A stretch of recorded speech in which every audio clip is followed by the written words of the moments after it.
사법부가 역사의 시계를 거꾸로 돌려놨다. 이 말은 민주사회를 위한 변호사 모임 김남근 부회장의 한 말인데요. 민변과 참여연대 그리고 경제개혁연대 이 세 단체가 오늘 합동으로 긴급기자 간담회를 열었습니다.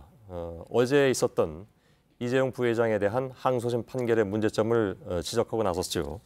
김남근 부회장을 잠깐 좀 옆에 모셨습니다. 어서 오십시오. 예, 안녕하십니까. 예, 오늘 이렇게 길게 말씀은 못 나눌 것 같습니다. 예, 시간이 좀 바득해가지고요. 우선 어제 판결과 관련해서는 큰 문제점이 뭐라고 판단을 하셨습니까?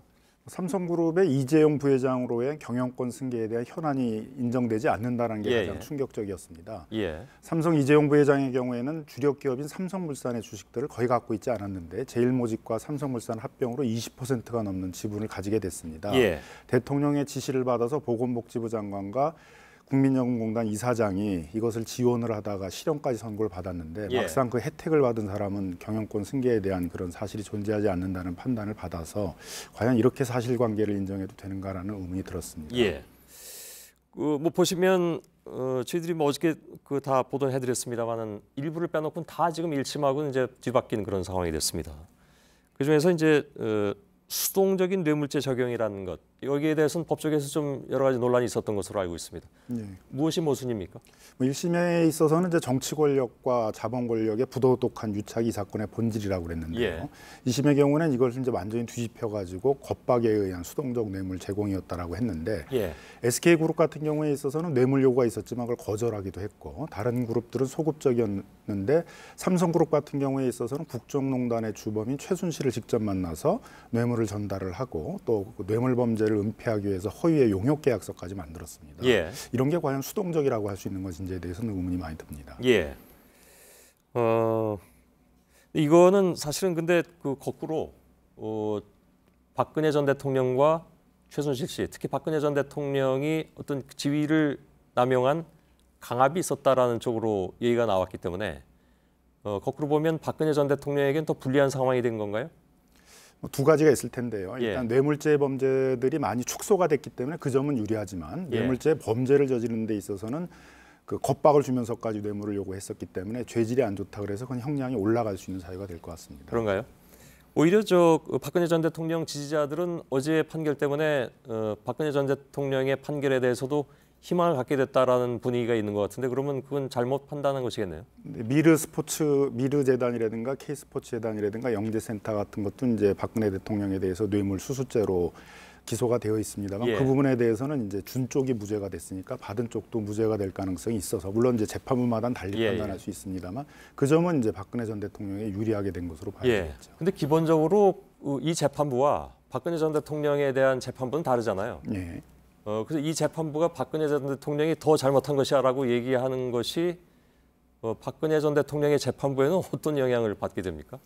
뭐 사실관계에 대해서는 뭐 다 참조를 할 뿐이니까 자기 주관에 따라서 자기 철학에 따라서 판단을 할 것이라고 이제 보여집니다만 사실과의 관계의 인정 방식이 굉장히 이례적인 부분들이 많이 있기 때문에 이 재판부의 판결들을 다른 재판부가 그대로 받아들일지는 좀 의문이 있습니다. 예를 들면 안종범 수첩에 대해서도 이미 2대 비리 사건이라든가 안종범 차은택 뇌물 수수 사건이라든가 그다음에 문영표 홍한선 사건 직권남용 사건 같은 데서는 다 증거 능력을 인정을 했는데 이 재판부는 또 증거 능력들까지도 인정을 하지 않아서 굉장히 좀 이례적인 판결을 했다라고도 생각이 듭니다. 그리고 그게 이제 결국은 대법에 가가지고 굉장히 논란이 될 수 있다 그런 분석이 나오는데 그렇게 되겠군요. 근데 뭐 대법원에서도 그런 업무 수첩과 일지 같은 것들이 어떤 이재용과 박근혜 전 대통령의 대화를 나눴다는 부분에 대한 직접적인 증거는 되지 않더라도 다른 증거와 결합해서 다른 증거의 증거력을 보강해주는 이제 보강 증거, 간접 증거로서는 증거 능력이 있다고 해왔는데 이번에 이거 간접 증거도 아니라고 얘기했기 그렇게 때문에 해서 굉장히 이제 그 점도 좀 기존의 대법원 판례에 크게 벗어나는 게 아닌가 생각이 듭니다.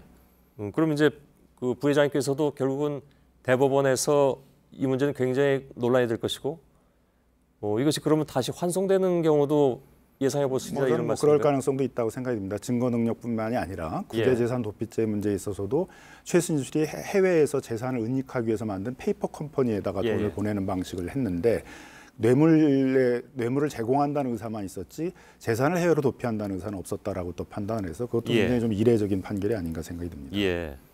여기서 이례적이라는 것은 어떤 겁니까? 그런 경우는 처음이라는 겁니까? 아예 그 과거에 그런 예가 있긴 있는데 무척 적다는 겁니까?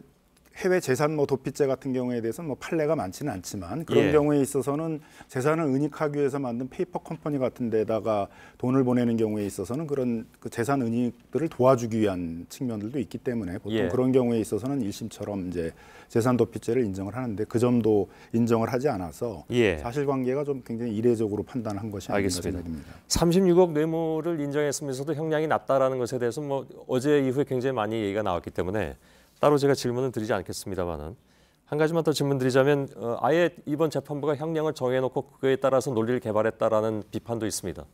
소위 3호룰이라고 그래서 이제 재벌 총수들 같은 경우에 있어서는 뭐 이건희 전 회장도 탈세액이 480억이 넘고 1,500 배임이었고 정몽구 그 현대자동차 회장 같은 경우에 있어서도 1,500이 넘는 비자금들을 조성을 했는데도 다 징역 3년에 집행유예 5년으로 풀려나오니까 재벌 사례가 총수들은 굉장히 많긴 하더군요. 이른바 그 3.5에 대해서. 그러니까 재벌 총수들은 무슨 죄를 저지르더라도 결국은 3년, 5년에서 나오게 된다라는 이제 룰이 있었는데요. 이 사건 같은 경우도 결국은 이제 중한형이 선고될 수 있는 국외재산 도피죄 같은 경우들은 이제 그런 방식으로 무죄를 하고 또 50억 이상 횡령이 되게 되면 5년 이상 무기지정을 받는 중형이 되니까 그 승마의 말과 차량에 대해서는 소유권을 넘긴 게 아니라 사용 수익권만 넘긴 거다 하고 또 사용 수익권이라는 것도 임대료 계산이 충분히 가능하거든요. 근데 그건 경제적 가치 계산이 불가능하다 그러면서 횡령액을 50억 밑으로 36억만 인정을 해서 중형이 선고되는 것들을 다 면하게 해서 결국은 이제 집행유예로 풀어줘야 되니까 3년 이상의 형을 선고를 해야 되는데 그거에 맞춰서 좀 중한 범죄 사실들에 대해서는 좀 피해간 것이 아닌가.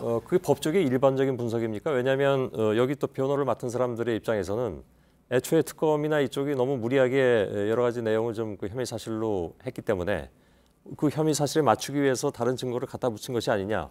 그러니까 재판부가 현명하게 판단했다라고 또 주장을 하고 있기 때문에. 그러니까 이제 뭐 승마와 이제 차량 같은 경우에서도 사용 수익이라고 그랬다면 그거를 그 경제적 가치를 평가하는 건 뭐 감정 같은 걸 통해서도 얼마든지 할 수 있었었는데 뭐 그런 것들을 전혀 하지 않았던 것들을 보게 되게 되면 그런 점에 있어서는 좀 집행유예 같은 것들을 염두에 두고 좀 그런 것들을 피해가려는 판결이 아닌가라는 생각이 든다는 것이죠. 알겠습니다. 민주사회를 위한 변호사 모임 김남근 부회장으로부터 잠깐 말씀드렸습니다. 고맙습니다. 고맙습니다.